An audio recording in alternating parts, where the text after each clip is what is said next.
A'udzubillahi minasyaitonirrajim. Bismillahirrahmanirrahim. Assalamualaikum warahmatullahi taala wabarakatuh. Waalaikumsalam Waalaikumsalam warahmatullahi warahmatullahi wabarakatuh.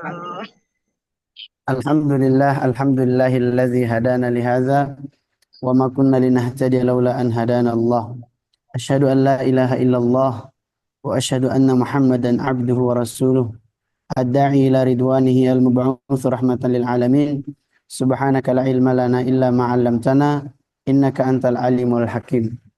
Allahumma ati nufusana taqwaha wa zakkiha anta khairu man zakkaha anta waliyuha wa maulaha. Allahumma 'allimna ma yanfa'una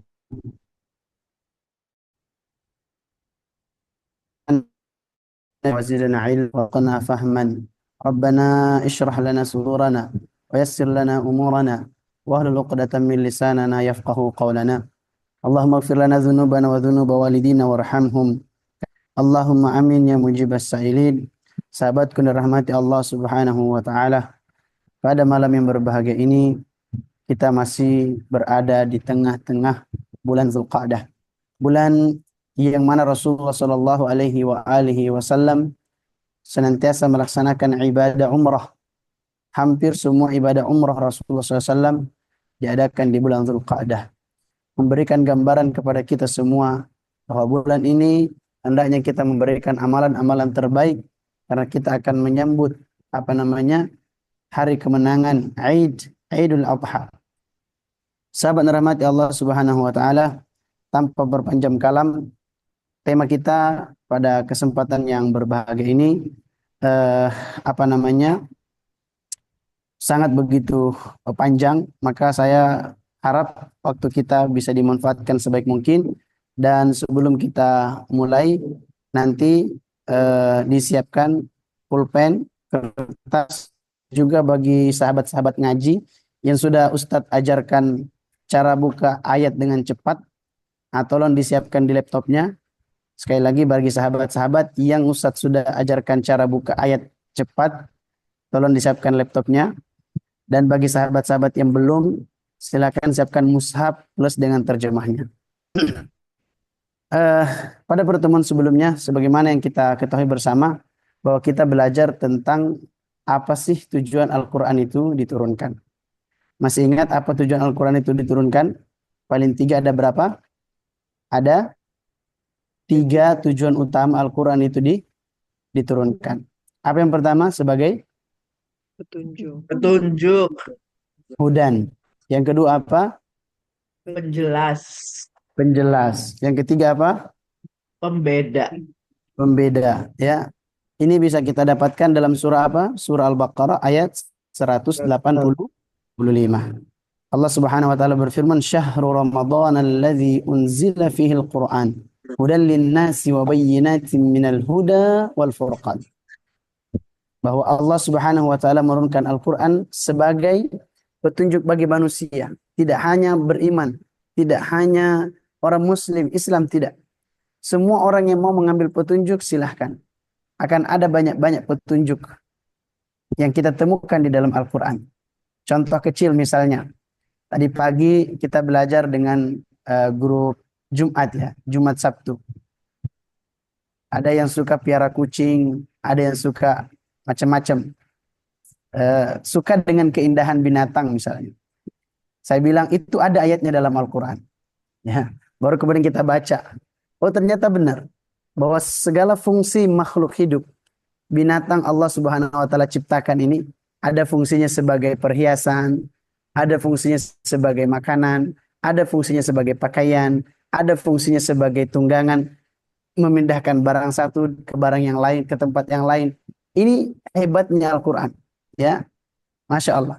Kehebatan Al-Quran sampai kemudian mendetailkan kebutuhan-kebutuhan manusia. Tapi sayang seribu sayang, banyak manusia yang kemudian apa? Yang diciptakan dari tempat yang hina, dari asal muasal yang bukan siapa-siapa dan bukan apa-apa, kemudian menjadi sombong dan membanggakan diri, selalu mencari alasan untuk memenuhi panggilan Allah Subhanahu wa taala. Sahabatku dirahmati Allah Subhanahu wa taala. Maka pada kesempatan yang berbahagia ini kita akan berusaha mempelajari bagaimana cara menggapai tujuan Al-Quran. bagaimana cara menggapai tujuan Al-Quran. Eh, Pertama, untuk mengetahui bagaimana cara kita menggapai tujuan Al-Quran atau tujuan sesuatu, kita harus tahu dulu siapa diri kita. Kita harus tahu dulu apa? Siapa diri kita. Karena kalau kita tidak tahu kemampuan kita untuk mencapai sesuatu, nanti yang ada malah rusak. Atau ya mungkin juga bisa memaksakan diri. Atau merasa tidak mampu. Karena kita tidak tahu kita ini sebenarnya tujuannya apa sih. Dan kita ini siapa sih? Kan seperti itu. Baik. Sahabat rahmati Allah Subhanahu wa taala, maka pertama kita harus tahu dulu bahwa kita ini makhluk yang bernama manusia. Makhluk yang bernama apa? Manusia. Manusia. Ya. Siapkan apa namanya?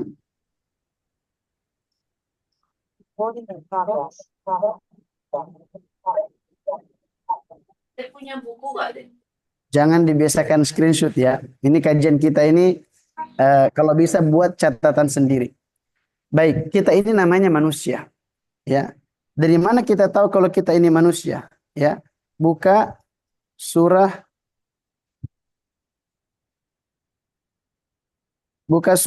ke-15 ayat 28.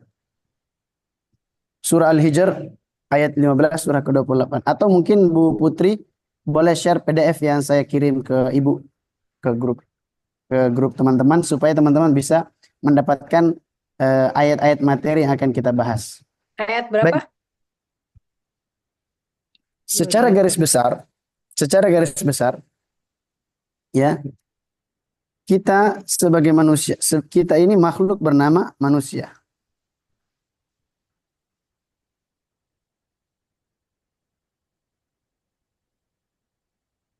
Ini kita. Manusia. Manusia ini terdiri dari 3. Kita punya fisik. Ada fisiknya? Karena bahaya. Misalnya Bu Kiki. Ada Bu Kiki? Mana? Nggak ada. Fisiknya nggak ada. Kan menakutkan ya. Nggak ada fisiknya, menakutkan Bu Kiki ya. Dari mana kita tahu bahwa manusia itu punya fisik? 1, Quran surah 15 ayat 28. Wa idh qala rabbuka lil malaikati inni khaliqum basharan min salsalin min hama'in masnun. Siapa yang bisa bacakan ayatnya? Terjemahnya aja. Ya, izin Pak Prof. Pak. Silakan. Bismillahirrahmanirrahim. Dan ingatlah ketika Tuhanmu berfirman kepada para malaikat, sungguh aku akan menciptakan seorang manusia dari tanah liat kering, dari lumpur hitam yang diberi bentuk. Oke, tanah liat, kemudian lumpur hitam dan dibentuk. Ciri-ciri fisik atau bukan? Fisik. Baik, Al-Quran benar ya? Oke, kita harus tahu dulu Quran itu benar. Dan kita harus meyakini. Karena sebagaimana yang kita sampaikan, nanti akan ada materi. Kita ini taunya posisi kita di mana. Kita baru menerima Al-Quran sebagai kitab suci. Atau kita sudah percaya Al-Quran sebagai kitab suci. Atau tingkatan yang paling tinggi, kita sudah meyakini Al-Quran itu sebagai kitab suci. Nah, untuk mencapai tingkatan-tingkatan itu, butuh tangga menuju ke sana. Tangga pertama sudah kita capai. Yaitu kita harus mengetahui konsep tujuan utama Al-Quran diturunkan sebagai hudan, sebagai mubin, sebagai furqan. Petunjuk, penjelas, dan pembeda. Sekarang, sahabat rahmati Allah Subhanahu wa taala, kita belajar tentang diri kita dulu agar kita tahu cara menggapai tujuan itu. Manusia ada fisiknya, ya. Bagaimana cara pembentukannya? Nanti bisa kita temukan di ayat 23 dari ayat 12 sampai 14. Prosesnya, detailnya. Kalau sekarang ada Bu Putri yang ditempel-tempel ke perut wanita saat hamil itu USG ya? USG. Dulu zaman Rasulullah belum ada USG. Tapi ayat Al-Quran sudah tahu lebih dulu tentang kejadian proses yang berkembang di dalamnya tanpa melalui proses alat yang canggih tersebut. Kalau sekarang kita pakai alat yang canggih, ya, dengan mengatakan bahwa ini semua berasal dari manusia, salah besar. Karena Al-Quran lebih dulu memvalidasi kebenaran itu. Proses penciptaan kita itu di Quran surah ke-23 ayat 12 sampai 14. Kalau Quran cukup, kita masih butuh bukti yang jelas. Kita bisa baca di ayat 5 surah ke-22 surah Al-Hajj. Tapi karena waktu kita terbatas, maka mungkin kita baca di rumah saja. Ala kulli hal, kita tahu bahwa pertama, manusia itu terdiri dari fisik.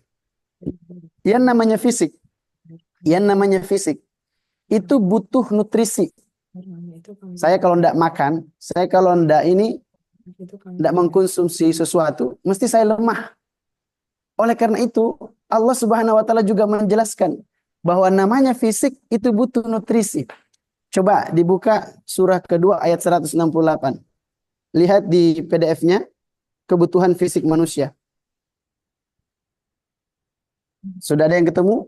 Yang ketemu baca duluan, biar kita cepat malam ini. Ya, izin Pak Ustadz. Ya, silakan. Wahai manusia, makanlah sebagian makanan di bumi yang halal, lagi baik, dan janganlah mengikuti langkah-langkah setan. Sesungguhnya ia bagimu merupakan musuh yang nyata. Baik, jadi kebutuhan daripada fisik apa? Maka Makanan. makan. Makanan. Jadi jangan sampai dibalik bahwa apa? Semua manusia berbicara hidup kita ini tentang makanan mulu. Salah besar. Ada sebagian dari hidup kita ini yang bernama fisik, memang kebutuhannya adalah makanan. Tapi dalam proses makanan ini nggak boleh sembarangan. Coba kita perhatikan ayat yang dibaca Bu Putri tadi. Wahai orang-orang yang apa? Wahai apa? Wahai manusia. Wahai manusia. Yang namanya manusia, apakah orang beriman saja namanya manusia? Jawabannya tidak. Apakah orang kafir? Tidak. Semua kata Allah Subhanahu wa taala. Jadi Al-Qur'an hudan, petunjuk bagi semuanya. Semua manusia makanlah engkau. Yang Apa halal. katanya makan apa Bu Putri? Yang halal. Yang halal dan juga yang baik. Kenapa? Perhatikan. Konsep halal, konsep baik, kalau kita melanggar, itu akan ada pengaruhnya dalam proses pertumbuhan dalam fisik kita. Yang haram, kalau kita konsumsi masuk ke dalam tubuh kita, itu akan menjadi darah daging. Akan menjadi darah yang disalurkan ke seluruh sel-sel dalam tubuh kita ini, yang akan membuat penghambat diri kita untuk sampai kepada cahaya-cahaya kebenaran. Kenapa? Karena Allah Subhanahu wa taala baik dan hanya akan menerima yang baik-baik saja. Tidak mungkin badan yang kita pakai sujud dari hal-hal yang haram, apalagi dosa riba. Perhatikan sahabat rahmati Allah. Riba, zina itu punya 3 tingkatan. Tingkatan paling tertinggi daripada zina, itu adalah menzinahi ibu kandung sendiri. Saya ulangi, zina ada tingkatan dosanya. Ya, ada berzina sebelum menikah, ada berzina dengan istri tetangga. Ya, ini dosanya besar. Tapi yang paling besar adalah berzina dengan ibu kandung sendiri, berzina dengan mahram sendiri. Tahu dosanya riba, sahabat rahmati Allah? Dosanya riba yang paling rendah itu adalah seperti menzinahi ibu kandung sendiri. Itu paling rendah. Dan masih ada lagi 70 tingkatan. Bayangkan, masih ada 70 kali lipat besar lagi dahsyatnya dosa riba. Sehingga kalau ada harta yang masuk ke dalam tubuh kita, berasal dari hal-hal yang riba, wajar kalau sampai hari ini kita kemudian memperbanyak kebaikan. Wajar kalau sampai hari ini kemudian kita banyak melakukan ibadah, tapi kok rasanya tidak sempurna, rasanya tidak khusyuk, rasanya tidak tenang. Karena Allah Subhanahu wa taala hanya akan menerima yang baik-baik dan tidak akan menerima selain yang baik-baik. Ini yang pertama, halal. Contohnya adalah harta. Yang kedua, baik. Segala sesuatu yang kita makan harus baik, taib. Maka kita di Indonesia ini ada standar halal. Maka sudahlah, berhentilah untuk mengikuti gaya kehidupan yang diatur oleh manusia. Maksudnya apa itu? Hidup kita terukur dengan makanan yang dibentuk oleh manusia dan diviralkan oleh manusia. Padahal Mungkin ini semua orang-orang cerdas. Kita semua orang-orang berpikir, ya, bahwa satu pohon saja, satu pohon alami itu akan mampu menghidupkan sekian banyak manusia.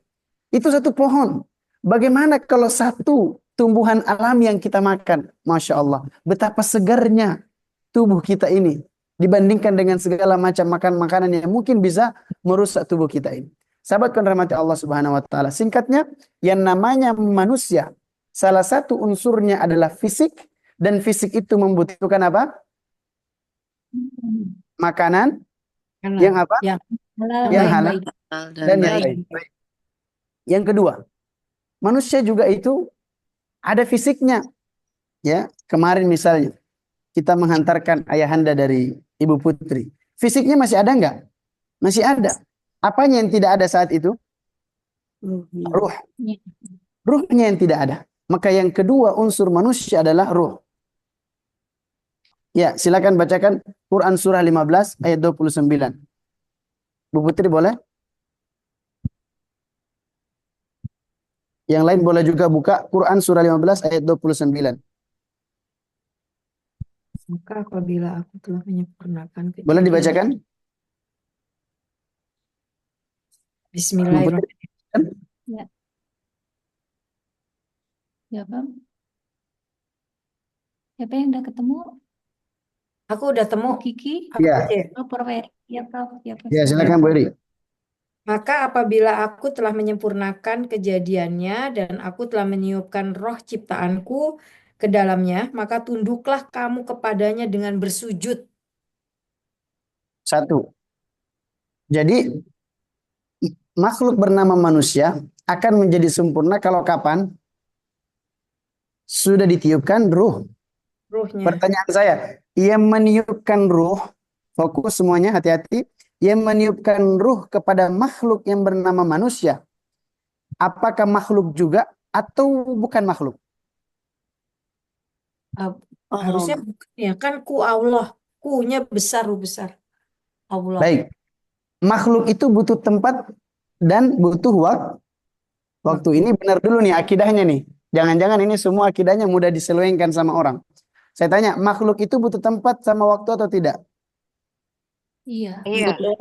Betul. Iya. Saya sekarang ada di Depok, Masjid Asy-Syahid Depok. Bu itu ada di rumah, butuh tempat. Saya sekarang lagi ceramah, butuh waktu. Pertanyaan saya, apakah namanya Tuhan butuh tempat dan butuh waktu?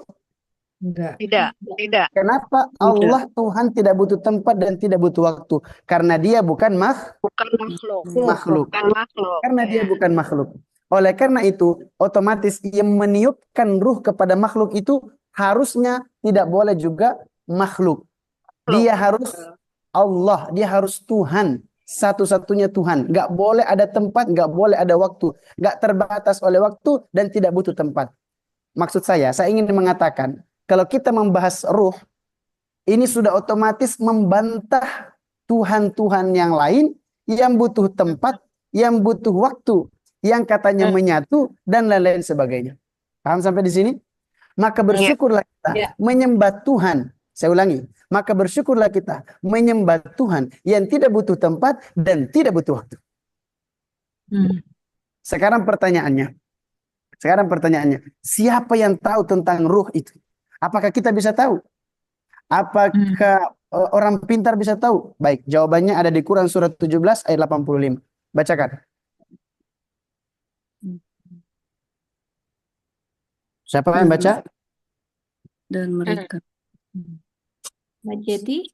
Mbak Jeti, silakan. Bu Jeti.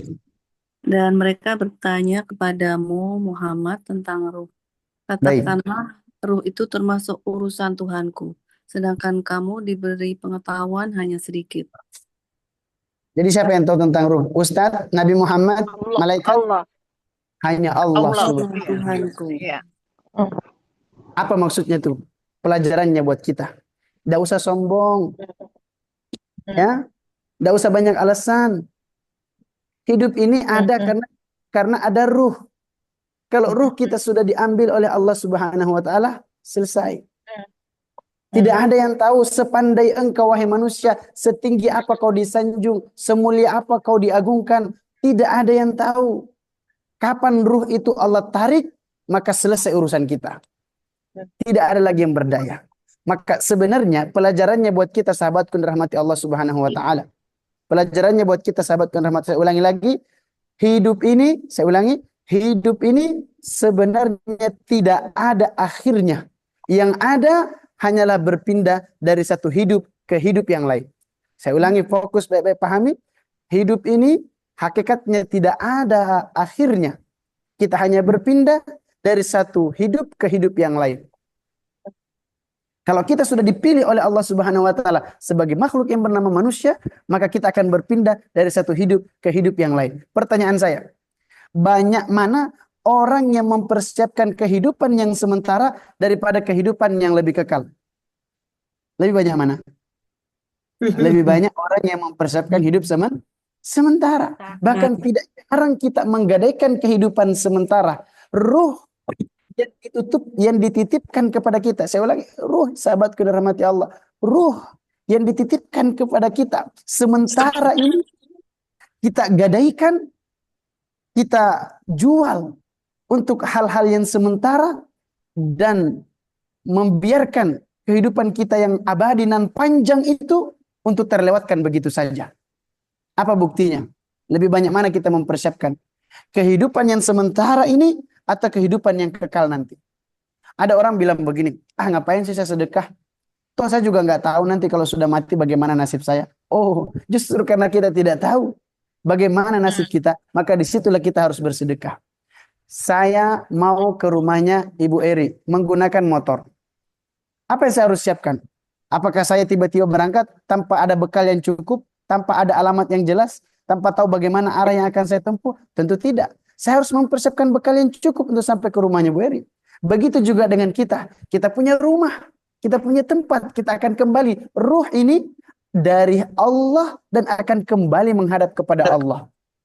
Pertanyaannya, dengan cara apa ruh kita akan kembali kepada Allah? Dengan keadaan terhormat dan dimuliakan disambut malaikat, atau dengan keadaan tertunduk, hina dan disiksa oleh para penyiksa-penyiksa di neraka. Maka sahabatku dirahmati Allah Subhanahu wa taala, karena kita tidak tahu konsep ruh, kita tidak mengerti konsep ruh, maka sadar dirilah. Ruh ini butuh asupan. Ruh ini butuh nutrisi. Ruh ini butuh pegangan. Ruh ini butuh sandaran agar dia kuat, tetap kokoh, tetap terikat dengan Tuhannya, dengan Allah Subhanahu wa taala. Apa nutrisinya ruh? Ya. Baca surah ketiga ayat 19. Surah ketiga ayat 19. Bu Kiki, Ya, Bu Kiki silakan. Sesungguhnya agama di sisi Allah ialah Islam. Tidaklah berselisih orang-orang yang telah diberi kitab, kecuali setelah mereka memperoleh ilmu. Karena kedengkian di antara mereka. Barang siapa ingkar terhadap ayat-ayat Allah, maka sungguh Allah sangat cepat perhitungannya. Jadi kebutuhan daripada ruh ini adalah apa? Islam. Islam. Atau agama. Apa sih itu agama, Ustadz? Perhatikan, fokus sedikit, agak malam tapi tidak apa-apa. Kita belajar dikit bahasa Arab. Agama. Bahasa Arabnya adalah ad-din. Apa bahasa Arabnya agama? Adin. Ad-din. Ya. Ad-din dari kata dana. Dana artinya apa? Dekat. Artinya apa? Orang yang dekat dengan Tuhannya, maka ruhnya akan selalu hidup.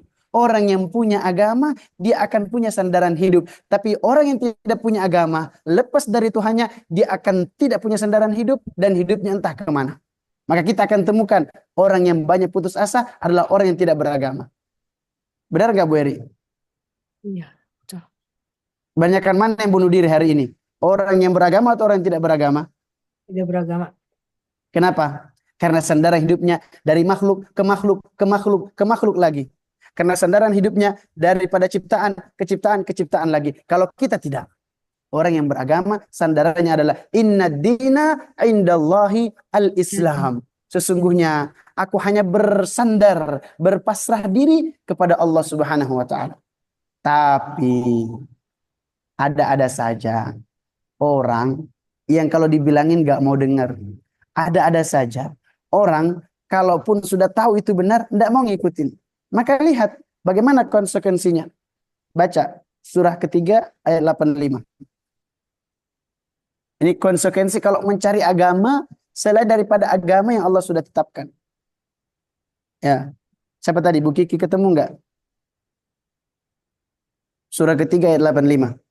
Dan barang siapa mencari agama selain Islam, dia tidak akan diterima dan di akhirat dia termasuk orang yang rugi. Sudah selesai. Kalau mencari nutrisi-nutrisi ruh selain daripada nutrisi dari agama Islam, sekuat apapun, sehebat apapun itu nutrisi, mereka akan menjadi orang apa tadi? Orang Rugi. orang merugi. Mau nggak jadi orang rugi? Kalau saya sih enggak ya. Mau jadi orang untung. Baik. Ini yang kedua, sahabat rahmati Allah Subhanahu wa taala. Kita percepat. Yang kedua, yang ketiga, tadi yang pertama fisik. Fisik. Kedua apa? Ruh. Yang ketiga, manusia terdiri dari unsur yang namanya akal. Apa namanya?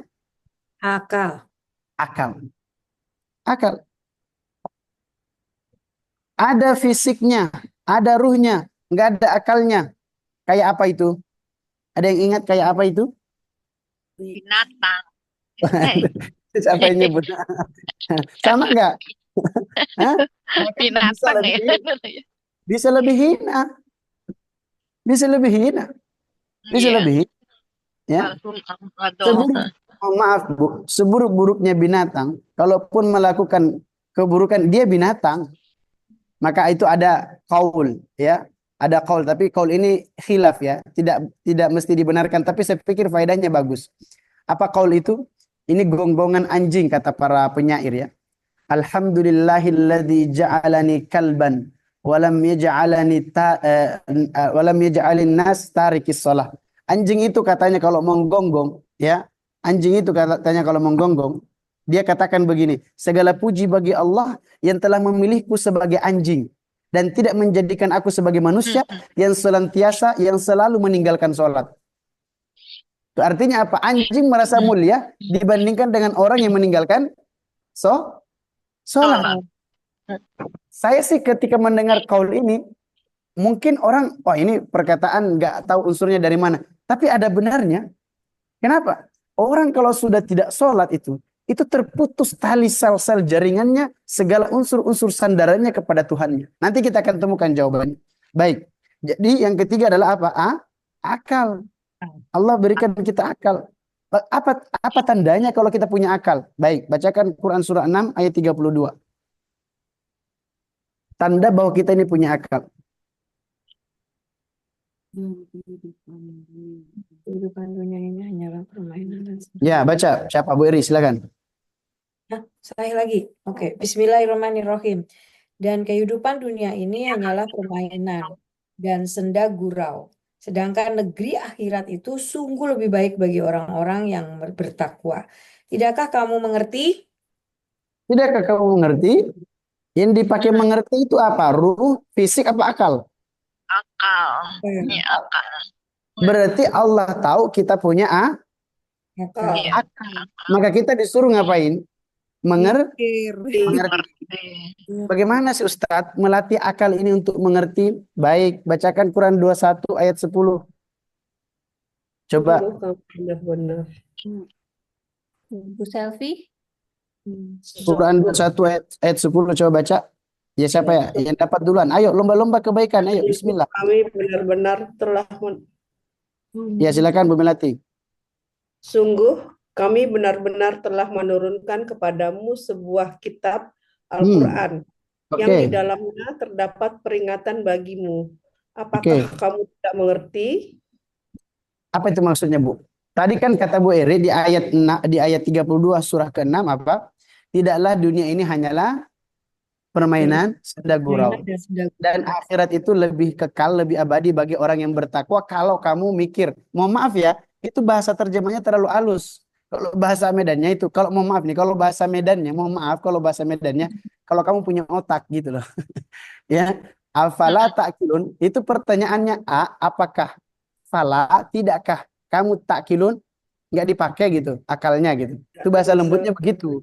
Kalau bahasa Medannya apa? Hmm. Ada otak nggak gitu bahasa Medannya. Itu kalau di restoran Padang tuh. Nah, Suruh ini Calontong sama mikir. Bu mikir kan gitu. Bu Melati, siapa Bu Melati itu? Disuruh mikirnya apa Bu Melati tadi? Dan kami telah menurunkan apa? Al-Quran. Al-Quran. Al-Quran. Al-Quran. Jadi akal ini akan karatan, akan apalagi debuan kalau tidak dipakai sering-sering memikirkan akal Al-Quran. Quran. Bagaimana Ustadz, kok Ustadz bisa tahu begitu? Emang Allah merintahin kita baca? Emang Allah merintahin kita berpikir? Ayat yang pertama turun surah apa namanya? Iqra. Al-Alaq. Al-Alaq. Apa bunyi ayatnya? Iqra. Iqra. Alladzi khalaq. Bacalah dengan nama Tuhanmu. Tuhanmu. Baca itu mengasah akal atau tidak? Iya. Saya tanya, bacaan mana yang paling nomor satu di dunia ini? Al-Fatihah. Bacaan Al-Quran. Al-Quran. Ini yang kita sedang baca. Dari Al-Quran itu, Bu, sahabat yang dirahmati Allah, kalau dikumpulkan, kalau dilihat hasil daripada saringan Al-Quran, itu bisa satu lantai itu buku semua. Ada buku tafsir, ada buku bahasa, ada buku apa lagi balago, ada buku macam-macam. Tidak usah keluar negeri, dari Indonesia saja, ya. Ada tafsir ini, tafsir macam-macam tafsir bisa keluar. Itu Quran, Masya Allah. Dan kita diminta untuk baca itu. Kalau itu kita baca, terus akal kita tidak hidup, pertanyaannya, akal mana yang kita pakai?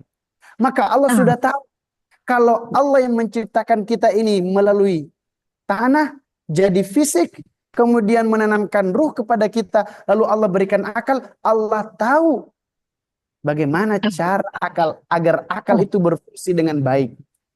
Mungkin tanpa Quran akal itu akan menciptakan sesuatu yang spektakuler, tapi dia akan menjadi monster dan akan menjadi sebuah Tuhan yang baru kalau tidak ditundukkan oleh ayat-ayat suci Al-Quran.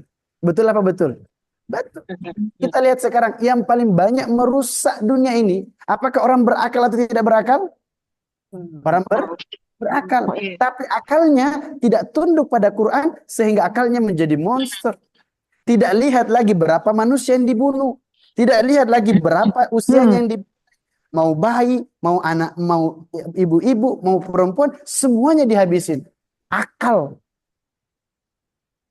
Karena dia akan menjadi sebuah kekuatan besar yang merusak norma-norma dalam kehidupan kita.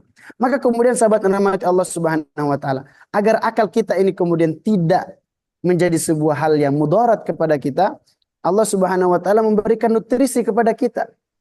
Akal ini butuh nutrisi, ya. Nah, coba buka surah Ali Imran. Ayat Ayat 191 ya. Bu Selfie, Ya, boleh. Ali Imran ayat 191. Satu. Ya, tunggu. Bismillahirrahmanirrahim, yaitu orang-orang yang mengingat Allah sambil berdiri, duduk atau dalam keadaan berbaring, dan mereka memikirkan tentang penciptaan langit dan bumi. Ia berkata, ya Tuhan kami, tidaklah Engkau menciptakan semua ini sia-sia. Maha suci Engkau, lindungilah kami dari azab neraka. Yang mikirin semua itu siapa? Ayo jawab. Allah. Yang menciptakan alladzina yadhkuruna Allah qiyaman wa qu'udan wa ala junubihim. Orang yang selalu mengingat kepada Allah dalam keadaan berdiri, duduk, semua baring, ya. Wa yatafakkar, dan dia berpikir, bagaimana sih langit ini? Bagaimana sih bumi ini? Bagaimana sih gunung ini? Semuanya dia pikirkan itu. Kenapa dia pikirkan, sahabat rahmati Allah? Karena dia punya Akal. akal. Karena dia punya akal, maka dia akan selalu ingat Tuhannya dalam keadaan apa? Berdiri, duduk, Duduk. baring. Kalau akalnya berfungsi. Tapi kalau akalnya tidak berfungsi, wallahu a'lam. Mau jadi apa kan? Nah, gitulah sahabat rahmati Allah Subhanahu wa taala. Jadi ada 3 unsur daripada manusia, yaitu apa? Fisik, ruh, Fisik, kemudian akal. Dan akal. akal. Sekarang kita tahu, kita punya nggak kemampuan untuk mencapai tujuan Al-Quran? Ingat tujuan Quran apa? Petunjuk, Tunjuk, apalagi? Penjelas, Penjelas, kemudian apa? pembeda, beda. Beda. Beda. pembeda. Allah katakan, aku ciptakan engkau dengan fisikmu. Aku ciptakan engkau dengan ruhmu. Aku ciptakan engkau dengan akalmu. Agar kau gunakan 3-tiganya ini untuk meraih petunjukku dan memperjelas masalah kehidupanmu. Dan kau siap untuk berbeda. Kalau tidak siap berbeda, jangan jadi manusia. Apa bedanya kita dengan makhluk yang lain? Bukankah makhluk yang lain juga ciptaan Allah? Bahkan ketika kita ingin diciptakan, sahabat rahmati Allah Subhanahu wa taala, malaikat memberikan komentar. Maka kita mampu memikirkan, kita mampu untuk mencapai tujuan itu. Bismillah, semuanya mampu ya? Insya Insya Allah. Dengan apa? Dengan fisik, dengan ruh, dengan akal. Harus jalan. Tidak boleh ruhnya doang. Ngajinya doang kuat, tapi makanannya nggak diatur. Haram masuk, yang buruk-buruk masuk, ya kan? Nggak bisa begitu. Nggak bisa juga akal dulu. Yang penting logikanya gimana ya? Jangan. Kamu kalau haus akal, ruhnya lapar. Jadi harus 3-tiganya terpenuhi. Fisiknya bagus, banyakin puasa Senin, Kamis, alhamdulillah bisa puasa Daud, ya. Apalagi jaga dari yang hal-hal yang haram, makan yang baik-baik, yang sehat-sehat, jangan rusak dirimu. Karena kalau kamu sakit, kemarin ada orang yang baru pulang dari Surabaya, jangankan beli oleh-oleh katanya. Siapa itu? Mana Bu Wiwi ya? Yang lagi sakit ya. Nggak bisa diajak beli oleh-oleh. Coba ya. Kita kalau lagi sakit gimana? Ya nggak bisa. Ya, maka jaga fisik. 2 apa? Ruh kita. Dengan apa? Dengan memperbanyak taat kepada Allah. Melalui apa? Agama. Yang ketiga apa? Akal kita. Sering-sering gunakan baca Quran. Setelah kita baca Quran, kita lihat, oh ya Allah, ternyata ayat ini ada, ayat ini ada. Semuanya ada. Baik. Sampai disitulah titik. Kemudian setelah kita disempurnakan, Allah kemudian katakan, Qul nahbitu minha jami'a. Surah Al-Baqarah ayat 38. Ya, coba baca terjemahnya. Al-Baqarah 38. 0238. Bu Happy, mana suaranya Bu Happy? Masih aktif? Apa sudah di dunia lain? Udah Pak, tadi jawabannya telat sebentar. Ayat 238 bentar Pak, saya cari. Bacakan terjemahnya. Bentar. Pak Ustaz. Kami berfirman, turunkanlah kalian semua dari surga. Kemudian jika benar-benar datang petunjuk, Turunlah, harusnya turunlah, bukan turunkan. Harusnya turunlah. iya maaf. Turunlah Iya. kalian semua dari surga, kemudian jika benar-benar datang petunjukku kepada kalian, maka barang siapa mengikuti petunjukku tidak ada rasa takut bagi mereka dan mereka tidak bersedih hati. Baik. Jadi kita disuruh ngapain setelah ada akal, setelah ada apa lagi? Fisik, ada ruh, kita keluar. Keluar kemana? Turunlah kita dari mana? Dunia. Surga. Dari surga. Yang dimaksud di sini ayahanda kakek kita semua siapa? Nabi Adam. Adam. Saya sih mengakui ya, Ibu, kalau saya keturunan Nabi Adam. Tapi kecuali Ibu mau mengaku keturunan makhluk lain ya terserah ya. Ada teori Itu siapa yang tuh? ada teori Teori Darwin. ya. Siapa tahu Bu Eri ada teori lain kan? Kalau saya sih ngakuin aja udah saya dari Nabi Adam, udah simpelnya begitu kan. Nah, kita semua berarti keturunan Nabi siapa? Adam alaihis salam. Yang punya apa tadi? Fisik. Yang punya apa tadi? Ruh. Yang punya apa tadi? Akal. Apa kata Allah? Kalau kau gunakan fisikmu, ruhmu, akalmu, qul nahbitu minha jami'a fa imma ya'tiyan, kalau sudah aku turunkan engkau dari surga, fa imma ya'tiyannakum minni hudan, akan datang sebuah wahyu petunjuk bagi kamu. Faman tabi'a hudaya, hei manusia, siapa yang mengikuti petunjuk itu, hudanku kata Allah, fala khaufun alaihim wala hum yahzanun. Enggak bakal takut hidupnya, enggak bakal sedih hidupnya. Sekarang pertanyaannya, kita masih takut, kita masih sedih. Berarti sudah mulai terbayang kita baru sampai derajat mana terhadap petunjuk ini? Sudah terima? Oke. Sudah percaya? Oke. Udah yakin belum? Nah, cek diri kita, cek. Kalau orang sudah mengikuti petunjuk, yakin sama Allah, yakin sama Quran, fala khaufun alaihim wala hum yahzanun. Enggak takut, enggak sedih. Baik, kita enggak usah bahas takut dan sedih karena perjalanannya nanti panjang ini. Bisa bab khusus lagi. Kita akan bahas apa tujuan kita diturunkan. Tadi diturunkan. Berarti kalau kita apa? Apa tujuan kita dilahirkan ke muka bumi ini? Apa tujuan kita? Pertama, surah 51 ayat 56. Surah Az-Zariyat. Bacakan. Surah 51 ayat 56 Az-Zariyat. Tugas apa tujuan kita diturunkan yang pertama ini? Sudah? Bacakan terjemahnya. Aku tidak menciptakan jin dan Aku manusia. tidak menciptakan jin dan manusia. Ya, silakan. Aku tidak menciptakan jin dan manusia melainkan agar mereka beribadah kepadaku. Baik, apa tujuan kita? Kecuali beribadah. Oke. Kita punya tujuan ibadah.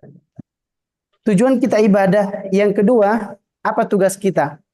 Tugas kita Quran surah kedua ayat 30. Baca. Kita punya tujuan ibadah, kita punya tugas apa? Surah kedua ayat 30. Baca. Tidak usah sampai selesai, sedikit saja. Dan ingatlah ketika Tuhanmu berfirman kepada siapa? kepada para malaikat. Kepada malaikat. Apa katanya? Kepada malaikat. Aku hendak menjadikan khalifah di bumi. Aku hendak menjadikan khalifah. Jadi saya ulangi sahabatku yang dirahmati Allah Subhanahu wa taala, supaya betul-betul terinstal nih, tahu diri kita siapa, baru bisa nanti nyampai ke tujuan Quran.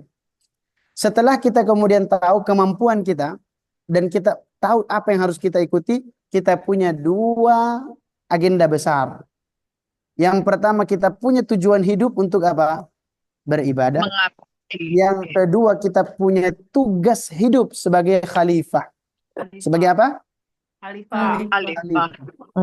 Khalifah itu yang mengatur, yang menjadi teladan, yang menjadi contoh. Nah, masalahnya ini bagaimana mungkin ya makhluk yang bernama binatang mau mencontoh kalau makhluk yang mau dicontoh lebih jangan diterusin. Cukup di situ saja. Jadi sahabat rahmat Allah Subhanahu wa taala, ya. Kita punya tujuan ibadah, kita punya tugas apa? Khalifah. Tujuan ibadah kita Quran surah 51 ayat 56. Tugas kita sebagai khalifah Quran surah 2 ayat 30. Sekarang sahabat dan rahmati Allah Subhanahu wa taala, setelah kita punya tujuan dan kita punya tugas, tidak mungkin tujuan kita bisa tercapai, tidak mungkin tugas kita sebagai khalifah itu bisa terwujud kalau sendiri. Bu Eri ibadah sendiri. Terus dia mau jadi khalifah sendiri. Siapa yang mau dipimpin? Ya enggak? Siapa yang mau diatur? Ya enggak?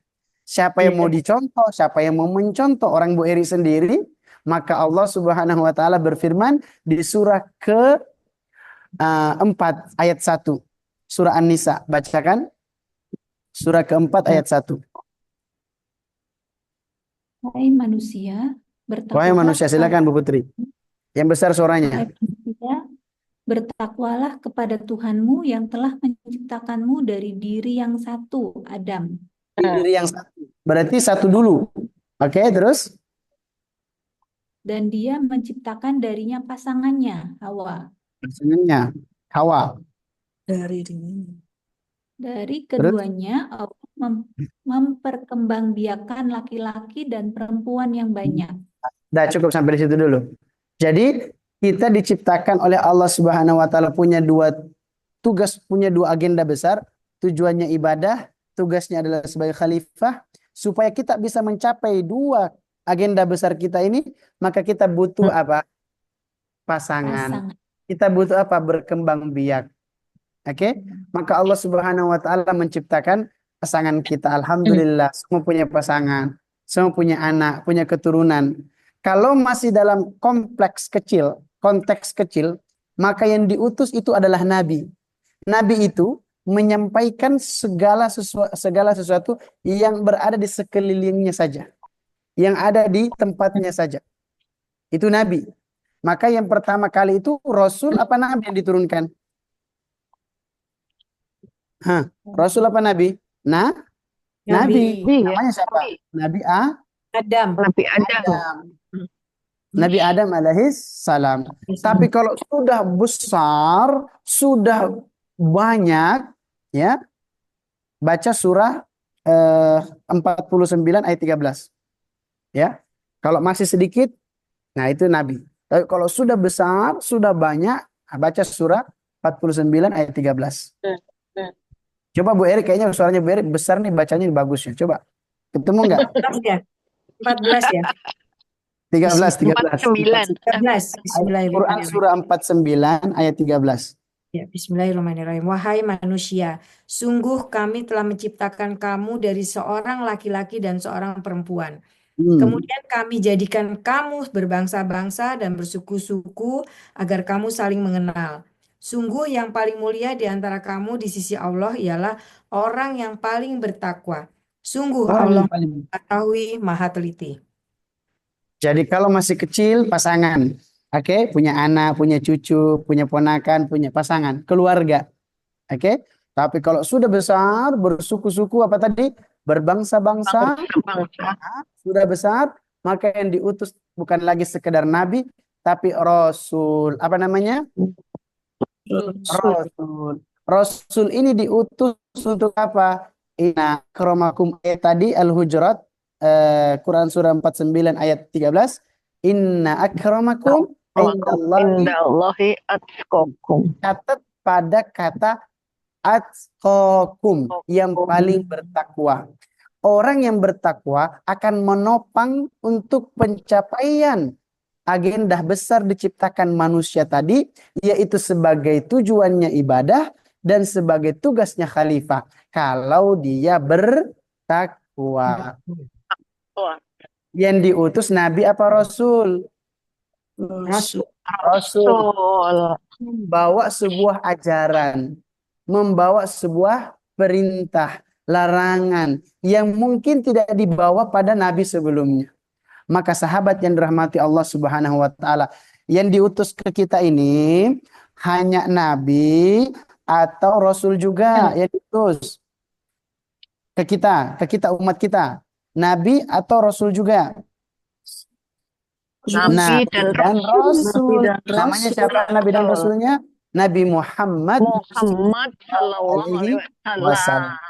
Berarti sudah sesuai belum isi Al-Quran dengan apa yang kita alami? Sudah sesuai. Alhamdulillah Sudah sesuai. Sekarang tinggal bagaimana kita menuju mencapai tujuan Quran itu perlahan demi perlahan. Tapi kita belajar dulu, jangan langsung buru-buru. Jangan langsung buru-buru. Ustaz singkat aja dah. Gitu. Jangan ya. Man lam yutqinul usul lam yutqinul furu'. Kata para ulama, siapa orang yang tidak mematangkan usul asalnya, dia tidak akan mengkhatamkan cabangnya. Jadi kadang-kadang belajarnya langsung cabang. Apa perbedaan ini dan apakah ini halal atau haram? Apakah ini langsung ke sana. Belum tahu usulnya ini bagaimana. Asal muasal kita ini satu. Asal muasal kita ini semua dari Allah. Pelajari dulu semua itu. Sehingga kita mau menyakiti saudara kita itu berpikir, ya kan? Kita mau menyakiti keluarga kita itu berpikir. Jangan hanya karena persoalan beda ilmu, beda pendapat, kok bisa-bisanya tiba-tiba masuk neraka. Repot urusan kalau begini. Maka harus mungkin harus khotam apa namanya? usul. Yang pokok-pokok, usul itu yang pokok-pokok. Sahabat rahmati Allah Subhanahu wa taala. Baik, karena waktu kita terbatas, saya singkat. Rasul tadi membawa apa? Membawa ajaran. Kita hidup berbangsa-bangsa dan bernegara. Kita hidup dalam keturunan. Karena kita hidup, maka kita dibatasi oleh waktu. Dibatasi oleh apa namanya? Waktu dan tempat. Waktu. Waktu itu dalam bahasa Al-Quran, batasan kita disebut dengan ajal. Apa namanya? Ajal. Buka surah ke-7 ayat 34. Surah ke-7 ayat 34. Surah ke-7 ayat 34. Coba tadi siapa yang gantian, yang lain ayo. Wah, ini ada Bu Eli nih. Bu Eli biasanya cepat juga nih. Nah, siapa lagi? Bu Yayu ketemu. Bu Melati tadi juga cepat. Ayo silakan. Dan setiap Ya, Bu umat Jeti silakan bacakan. dan setiap umat mempunyai ajal atau batas waktu. Apabila ajalnya tiba, mereka tidak dapat meminta penundaan atau percepatan sesaat pun. Sudah jelas. Kita berasal dari mana sudah jelas. Tujuan kita sudah jelas. Tapi ingat, semua yang jelas-jelas ini ada batasnya. Batasnya namanya apa? Ajal. Ajal. Kalau ada batasnya, kita main-main apa serius? Serius. Besok terakhir pengumpulan tugas dari bos. Wah, kira-kira ngapain tuh malam ini? Begadang apa enggak tuh? Langsung ngaji, langsung apa-apa gitu kalau bisa. Sama seperti grup ngaji. Besok waktunya setoran sama Ustadz Arfa. Langsung tiba-tiba apa? Hilang. Ini mah nyinggung aja dikit. Cepat yang merasa kan? Enggak bercanda ya. Jadi kalau kita punya batasan waktu, bukan lagi waktunya main-main sahabat rahmati Allah. Bukan waktunya kita santai-santai sahabatku. Bukan waktunya kita berlihai-lihai. Kejar, gunakan. Jangan kemudian makan, tidak habis, kita bilang mubazir. Sepakat atau tidak? Sepakat. Tapi sahabatku dirahmati Allah, lebih mubazir lagi kalau usiamu sudah 10, 40, 80 tahun, tapi berlalu begitu saja tanpa kau gunakan untuk mengabdi pada Tuhanmu. Lebih mubazir. Banyak orang yang merasa mubazir dengan hartanya, tapi sedikit orang yang merasa mubazir dengan usianya. Sudah berapa yang Allah titipkan kepada kita semuanya? Padahal kita sudah tahu kita ini terbatas, dibatasi oleh ajal. Tapi betapa banyak orang yang tidak merasa mubazir dengan usianya. Harinya berlalu tanpa baca Quran. Usianya bertambah. Hakikatnya bukan bertambah, tapi berkurang kesempatan. Kapan kita akan sadar? Apakah saat waktu ajal itu tiba? Kalau sudah tiba, maka namanya sudah bukan lagi ajal. Saya ulangi, kalau sudah tiba, namanya bukan lagi ajal. Berubah kejadiannya menjadi namanya maut. Bacakan. Surah 3 ayat 185. Kalau sudah datang, berubah. Bukan lagi ajal, tapi maut. 185 surah ketiga.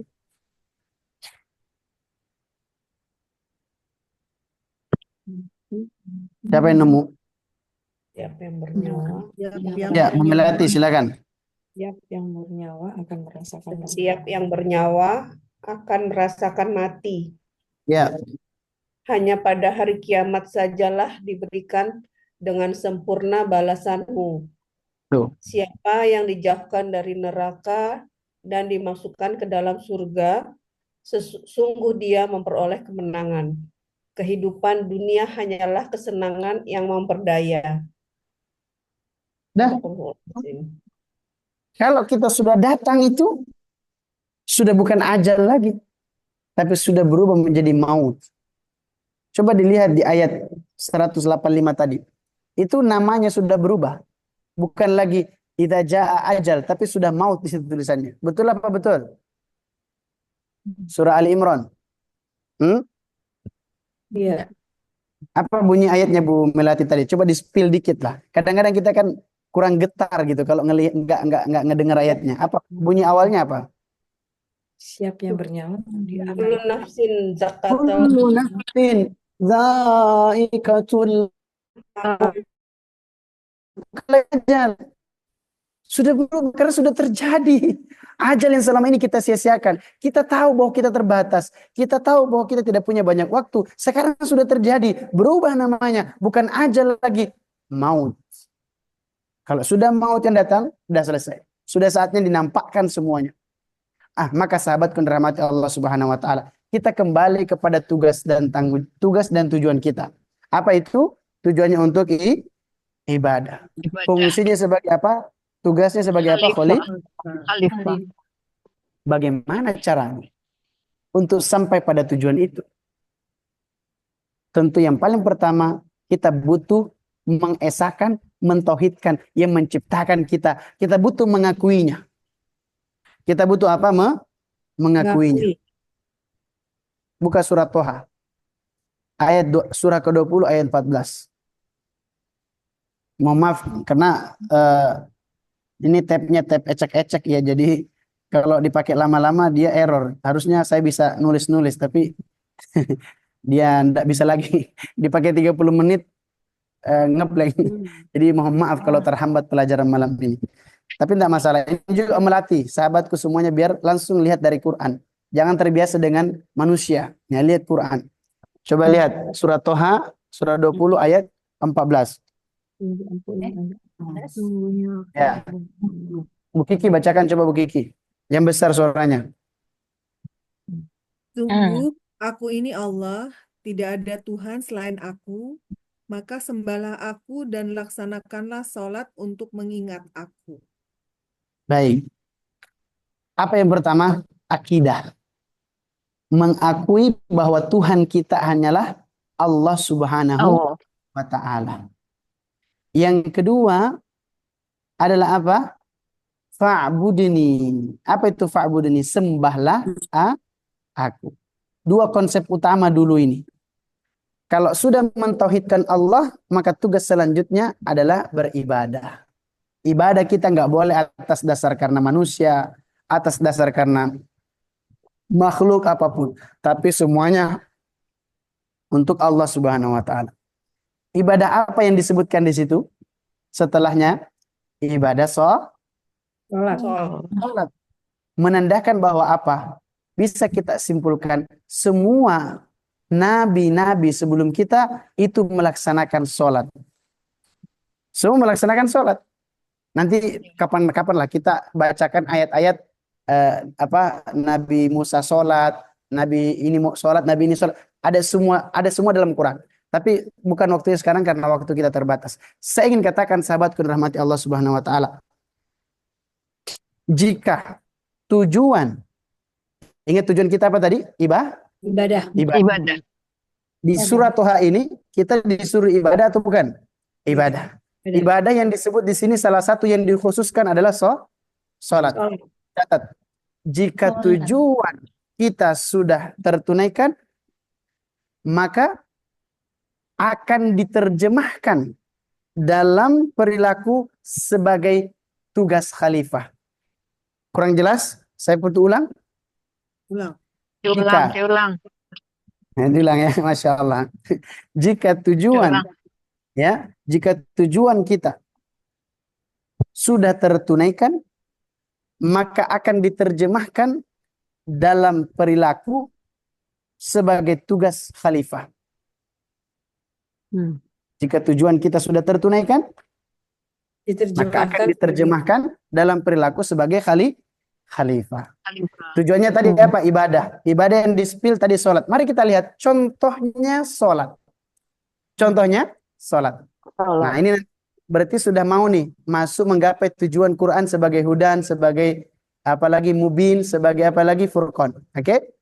Jadi kalau tujuannya, jadi nomor satu kan tujuan, jangan khalifah dulu. Maksudnya apa? Mau ngatur bumi, mau ngatur orang, mau ngatur makhluk lain, tapi tujuan sendiri belum tercapai. Jangan coba-coba, repot urusan, repot, berantakan. Maka tunaikan tujuanmu, akan tertunaikan tugasmu. Gitu loh. Jadi insya Allah. Baik. Siapa yang ngomong seperti itu, Ustaz? Buka surah 29 ayat 45. Surah 29 ayat 45. Surah 29 ayat 45. Bacalah kitab Al-Quran. Wahyukan Ya. kepada Siapa yang baca? Bu Heti bisa? Surah 29 ayat 45. Bacakan. Bacalah Nabi Muhammad kitab Al-Quran yang telah diwahyukan kepadamu dan tegakkanlah sholat. Sebentar, pelan-pelan. Bacalah kitab Al-Quran yang diturunkan kepadamu. Berarti apa pertama? Baca Quran. Baca Baca Quran. Quran. Oke, baca Quran ibadah atau bukan? Ibadah. Baca. Oke. Yang kedua apa, Bu Happy? Tegakkanlah sholat. Tegakkanlah sholat. Sudah baca Quran, ada perintah sholat. Perintah, laksanakan itu sholat. Sudah sholat, apa katanya? Sesungguhnya sholat itu mencegah dari perbuatan keji dan mungkar. Jelas enggak? Sungguh? Mengingat Allah atau sholat itu lebih besar keutamaannya daripada ibadah yang lain. Allah mengetahui apa yang kamu kerjakan. Baik, saya tanya, nyambung nggak antara tujuan ibadah dan tugas khalifah? Nyambung.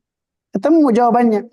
Oh, ternyata kalau tujuan tertunaikan, baca Qur'annya yang benar, sholatnya benar, apa katanya? Sholat akan mencegah dari apa? Perbuatan keji dan mungkar.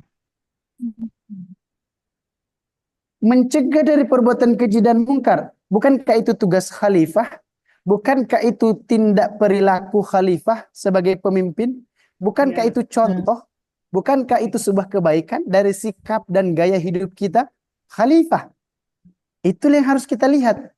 Dari mana bisa tercapai? Kalau Qur'annya benar, kalau sholatnya benar. Orang ini yang Qur'annya benar, yang sholatnya benar, ya, disebut sebagai muslim. Apa namanya? Muslim. Muslim.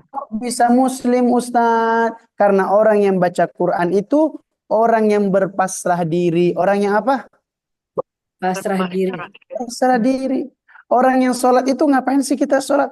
Orang yang menyerahkan seluruh urusan hidupnya kepada Allah Subhanahu wa ta'ala. Orang ini disebut dengan muslim. Tindakan perilaku yang tertanam dalam dirinya disebut dengan iman. Dalam Al-Quran disebut sebagai amanu, amanah, imanan, sama semua. Pak Ustadz, Iman. mohon maaf Pak Ustadz, izin Iya. Pak Ustadz. Makanya Silakan. itu di surat 46 ayat 15 kita terakhir tuh ya, terakhir minta kita termasuk orang muslim karena beratnya jadi muslim itu ya. Surat 46 ayat 15. Akan masuk ke sana nanti. Oke. Pelan-pelan udah mulai connect ya. Nah, akalnya sudah mulai aktif tuh. Quran, Masya Allah. Waktu kita ternyata udah habis. Nanti belum kita bahas muslim. Ya. Sekarang apa tadi? Muslim ya. Nah, siapa yang ngomong itu? Al-Quran. Ya. Apakah cuma kita doang yang muslim? Enggak. Sebelum-sebelum kita sudah muslim. Coba baca surah kedua ayat 285. Surah kedua ayat 285. Ayo Bu Eri baca. Bismillah ayo. Surah kedua ayat 285. 285. Ya. Bismillahirrahmanirrahim. Rasul Muhammad. Sebelum 285 Bu Eri. 131 dulu deh. 131 dulu baru nanti 285. Pindah 131. 131. Ingatlah ketika Tuhan berfirman kepadanya, Ibrahim, berserah dirilah. Dia menjawab, aku berserah diri kepada Tuhan seluruh alam. Muslim. Terus lanjutkan sampai ada kata muslim. Dan Ibrahim mewasiatkan ucapan itu kepada anak-anaknya. Demikian pula Yakub. Wahai anak-anakku, sesungguhnya Allah telah memilih agama ini untukmu. Maka janganlah kamu mati kecuali dalam keadaan muslim. Aywa. Janganlah kamu Hmm. mati kecuali dalam keadaan muslim. Siapa itu muslim? Orang yang berpasrah diri kepada siapa? Kepada Allah Subhanahu wa Ta'ala. Paham ya? Ya, Paham sampai sini? Jadi kita insya sudah Allah. muslim. Jadi kita sudah muslim atau belum? Sudah muslim belum? Oh, insya Allah. Hanya berserahnya itu kadang-kadang ternoda. Sudah muslim ya insya Allah ya. Insya Allah. Kita muslim tapi kita belum tentu aman atau beriman. Nah, baru baca yang tadi Bu Eri 285. Ya. Bacakan. Bismillahirrahmanirrahim. 285. Rasul Muhammad beriman kepada apa yang diturunkan kepadanya Al-Quran dari Tuhannya. Demikian pula orang-orang yang beriman. Semua beriman kepada Allah, malaikat-malaikatnya, kitab-kitabnya, dan Rasulnya. Mereka berkata, kami tidak membeda-bedakan seorang pun dari Rasul-Rasulnya. Dan mereka berkata, kami dengar, kami dengar, kami taat. Sami'na wa ata'na. Orang kalau sudah muslim akan mudah jadi iman. Orang kalau sudah iman enggak ada lagi tapi semuanya sami'na wa ata'na. Saya sih muslim ya, tapi gimana ya? Panas Ustadz kalau begini. Sami'na wa ata'na. Sami'na wa ata'na. Saya sih muslim tapi ada tapi sami'na wa ata'na. Orang yang sudah muslim dan orang yang sudah sami'na wa ata'na, dia punya pegangan hidup, dia punya patokan hidup, dia punya ikatan hidup. Ikatannya disebut dengan asilmi. Apa ikatannya? Asilmi. Asilmi. Baca surah Al-Baqarah surah kedua ayat 208. Surah kedua 208. Surah kedua 8. Orang-orang yang beriman Orang yang beriman, hati-hati, fokus. Yang dipanggil muslim atau iman? Beriman. Halo, saya tanya, yang dipanggil muslim atau iman? Iman yang dipanggil. Yang apa tadi? Sami'na wa ata'na. Kalau ndak iman, ndak sami'na wa ata'na, susah punya pegangan, susah punya patokan. Maka ndak dipanggil. Yang dipanggil cuman wahai orang-orang yang sami'na wa ata'na, yang kalau mendengar mesti dia taat, yang kalau datang kebaikan mesti dia ikuti. Apa katanya Bu Putri? Masuklah ke dalam Islam secara keseluruhan. Secara kafah. Terus apa lagi? Dan janganlah kamu ikuti langkah-langkah setan. Jangan ikuti langkah-langkah syaitan. Kenapa? Musuh. Ia musuh yang nyata. Dia musuh yang nyata. Jadi kalau orang beriman tidak boleh tertipu daya dengan langkah-langkah syaitan. Maka akan masuk Islam secara kafah. Panjang hal berkaitan dengan penjelasan ini, tapi waktu kita sangat singkat. Saya ingin katakan bahwa pertama apa nama Muslim, ya. Akan tindakan di dalamnya itu disebut amanu, beriman. Kalau sudah amanu, sudah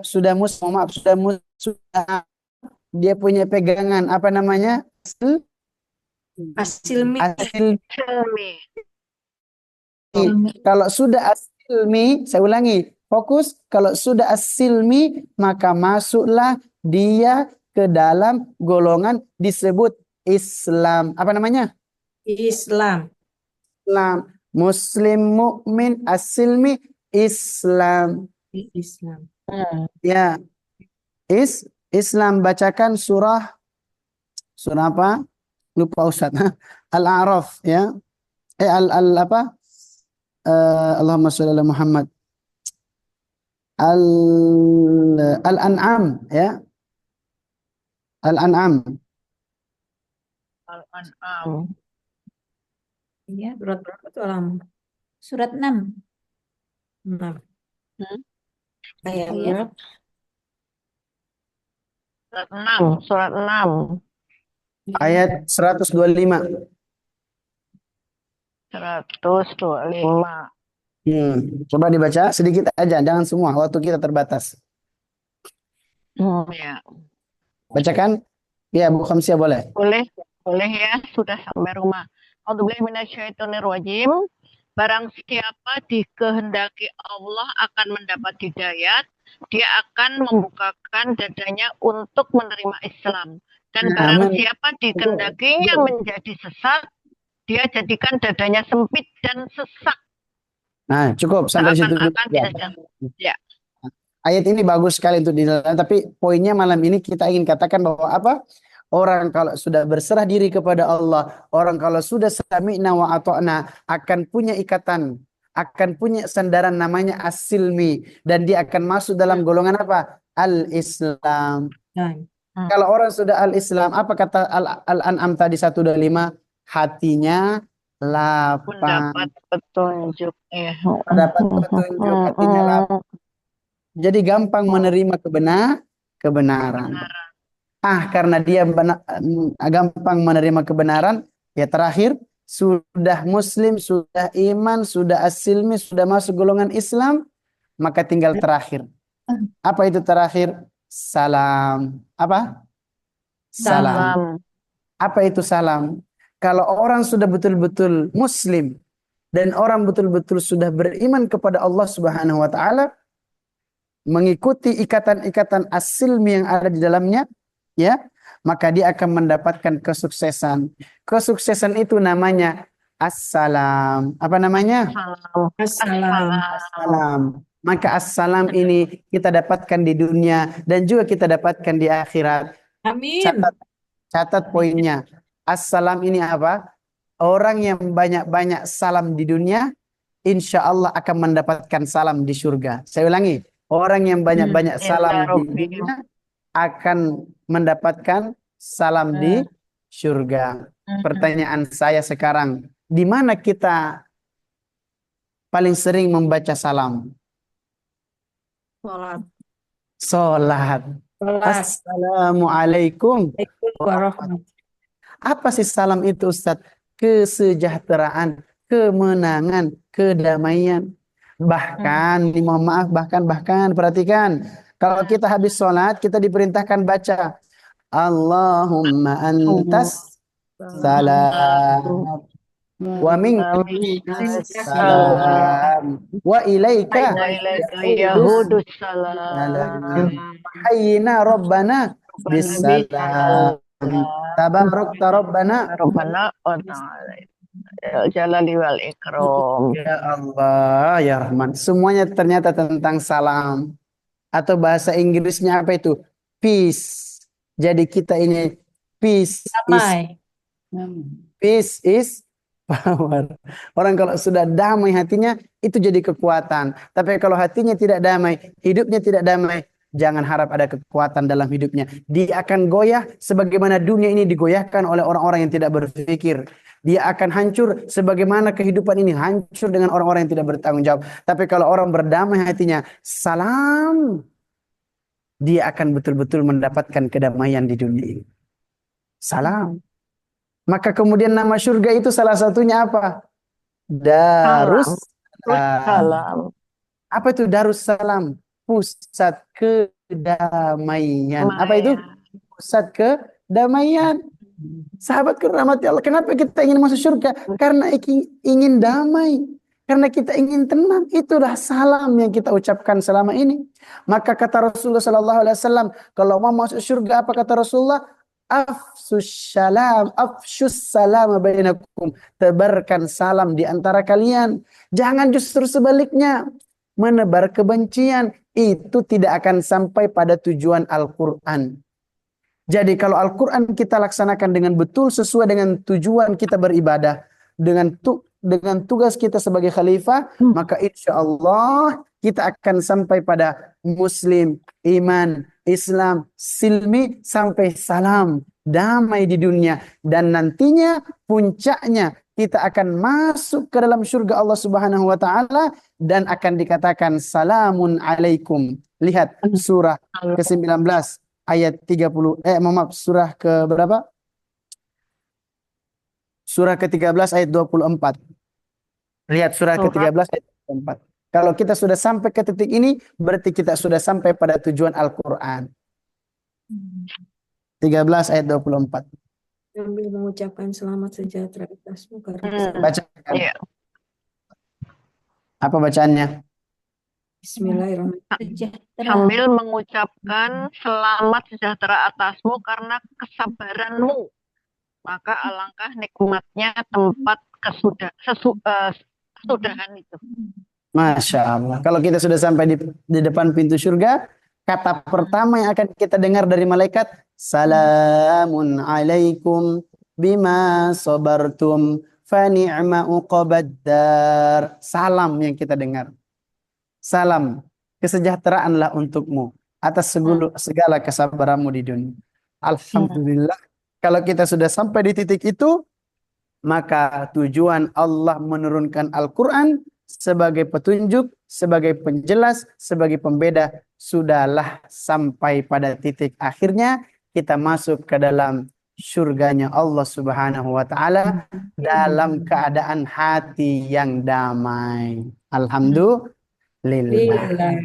Gimana malam ini, jelas apa tidak? Wah, alhamdulillah. Itu bukan Ustadz yang berbicara, ilmunya bukan Ustadz, semuanya dari Al-Quran. Sangat integratif, Ustaz. Gimana? Sangat integratif, sangat terintegrasi.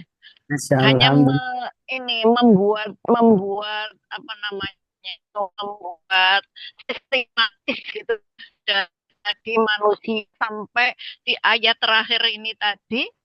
Ini kita nggak tahu rekamannya bisa di ini nggak ya gitu, sehingga bisa menyusun menyusunnya tadi. Recording. Ya Allah, Bu Eri ini kayaknya yang bisa. Kebetulan malam ini tidak live karena sedang di luar habis ngisi apa tadi. Oh ya Allah. Iya. Bu Eri catat ya, Bu Eri ya, yang merangkum semua. Ya. Aduh, ya Allah, syukran Ustaz ini, Masya Allah betul ini Ustaz. Kalau sudah begini, sudah jelas semuanya. Nanti di pertemuan selanjutnya baru kita akan bahas tentang hidup ini pilihan, tapi jangan salah pilih. Ya, hidup ini pilihan, tapi jangan salah pilih. Ya, silakan mengikuti jalan yang tadi kita jelaskan. Mau ngikuti jalannya Quran silahkan, nggak ngikutin juga nggak masalah, tapi hati-hati jangan salah pilih. Mohon maaf saya lewat waktunya karena saya bersemangat sekali ingin menyelesaikan materi tadi, walau banyak sekali poin-poin yang terlewatkan, banyak ayat-ayat yang kita tidak baca, tapi ala kulli hal saya berharap dan meminta kepada Allah Subhanahu wa taala, tidak ada tujuan lain kita berbicara duduk begadang malam hari ini kecuali satu saja, kita semua dari Allah dan berharap juga akan kembali kepada Allah Subhanahu wa taala. Putri, malam ini tidak ada tanya jawab dan insyaallah kita kembali lanjutkan besok insyaallah. Barakallahu fikum jami'an. Adanallahu wa yakum ajma'in. Semangat semuanya. Hayyakumullahu jami'an. Wassalamualaikum warahmatullahi wabarakatuh. Waalaikumsalam warahmatullahi wabarakatuh.